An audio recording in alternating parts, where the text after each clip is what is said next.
नमस्कार प्रिय दोस्तों, आज के वीडियो में आप सभी का एक बार फिर से बहुत बहुत स्वागत है।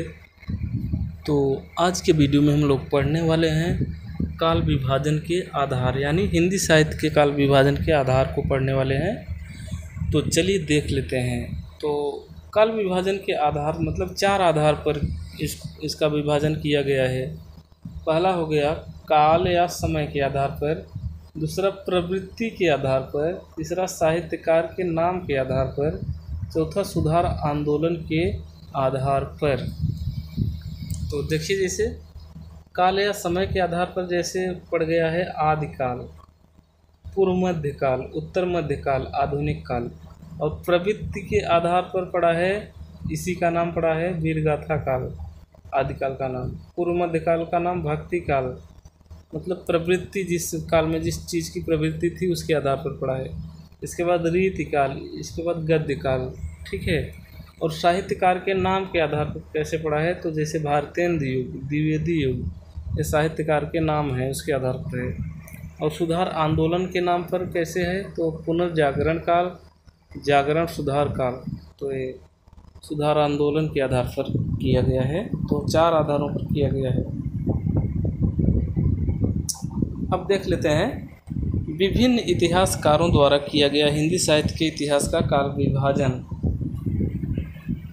ठीक है। तो सबसे पहले हम लोग देखते हैं काल विभाजन किसका, जॉर्ज अब्राहम ग्रियर्सन का काल विभाजन देख लेते हैं। किसका, जॉर्ज ग्रियर्सन का।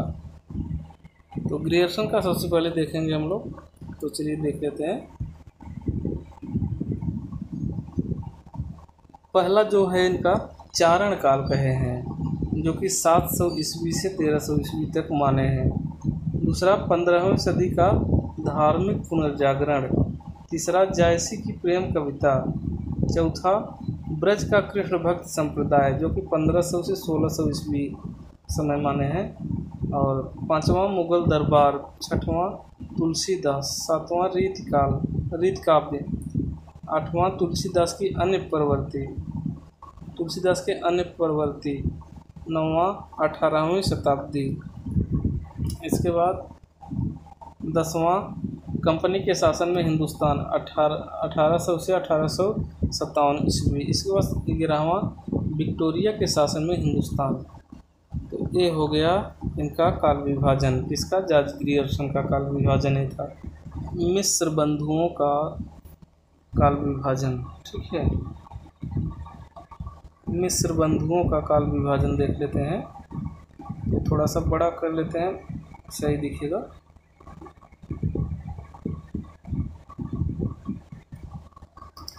चलिए, दूसरा काल विभाजन हम लोग देख रहे हैं किसका, मिस्र बंधुओं का काल विभाजन।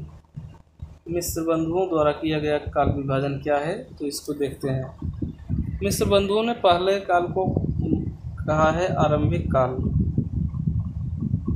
दूसरा को कहा है माध्यमिक काल, तीसरे को अलंकृत काल, इसके बाद चौथे को परिवर्तन काल, पांचवें को वर्तमान काल, ठीक है। ये हो गया। और आरंभिक काल का समय है 700 से 1444 विक्रम संवत। माध्यमिक काल का समय है 1445 से 1680 विक्रम संवत।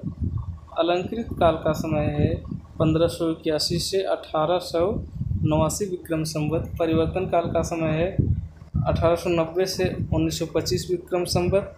वर्तमान काल का समय है 1925 से अब तक। तो आरंभिक, देखिए, आरंभिक काल को भी दो भागों में बांटे हैं, पूर्व आरंभिक, उत्तर आरंभिक, ठीक है। इसके बाद माध्यमिक काल को भी दो भागों में बांटे हैं, पूर्व माध्यमिक, प्रौढ़ माध्यमिक। इसके बाद अलंकृत काल को भी दो भागों में बांटे हैं, पूर्व अलंकृत, उत्तर अलंकृत। इसके बाद वर्तमान काल को नहीं बांटे हैं, परिवर्तन काल को भी नहीं बांटे हैं, वर्तमान काल को भी नहीं बांटे हैं। कहने का मतलब है मिस्र बंधुओं द्वारा जो काल विभाजन है इसको चार भागों में बांटा गया है और उप विभाजन से 8 भागों में बांटा गया है, ठीक है। देखिए, 1 2 3 4 5 ऐसे हो गया, 6 7 8 ऐसे नहीं है, देखिए 1 2 3 4 5 ऐसे हो गया। अगर ऐसे करें तो 5 हुआ विभाजन सहित, तो इसी को दो भाग, 1 2, इसको 2 गिनेंगे, फिर 3 4 5 6 7 8, उप विभाजन सहित 8 भाग में बांटे हैं। ठीक है, ऐसे बांटे हैं। इसके बाद इसके आगे देखते हैं।